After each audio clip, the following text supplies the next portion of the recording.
What have you learnt about technology from the process of constructing this product? WordPress came in handy when uploading my final pages onto the main blog.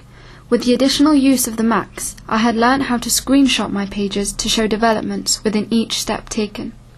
Learning these tools on the Macs, I found it much more easier to upload screen grabs so that my final media product was shown clearly at the end of my blog. Because I had never used WordPress before, it was difficult to get used to. However, it did get easier as time went on. It definitely helped me in the planning and research of my magazine, and also helped me keep organized in knowing what I had done and when I had done it. The diary I created as my first post onto the blog was the route to this, as it was easy to access when I wanted to update it to what I had currently completed. Adobe Photoshop was a program that I wasn't confident using, as I had never come across it in as much detail as when completing my media product.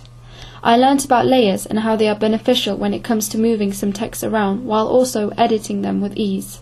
Furthermore, the use of different options with brightness and the overall look of my edited image helped me create a magazine that best related to the genre of indie. Correcting imperfections also helped me create a professional-looking magazine too. To begin with, I used the gradient tool that was stretched over a new layer of the image. This helped the black background retain its smoothness and so make the artist stand out more prominently. Additionally, I changed the hue so that it would be fairly more red. I chose to do this as I wanted the artist to radiate colour and refrain from being too dull. I then went over the artist's face by using the Spot Healing Brush tool that came in handy when I wanted to avoid the norm of airbrushing the cover artist.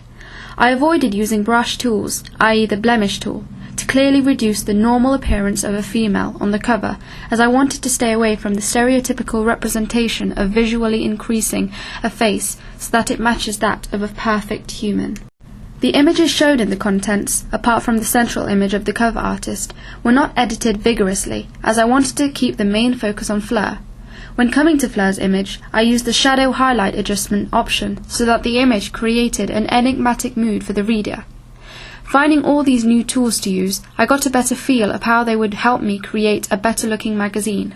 With the second page complete, I started on the two images that would be used for my double page spread. I chose to use the joiners technique for my left image. This involved using the rectangular marquee tool to select individual strips of Fleur's face to slowly deform. This gave the effect of a mysterious artist, as well as relating to the indie genre that the whole magazine was based upon.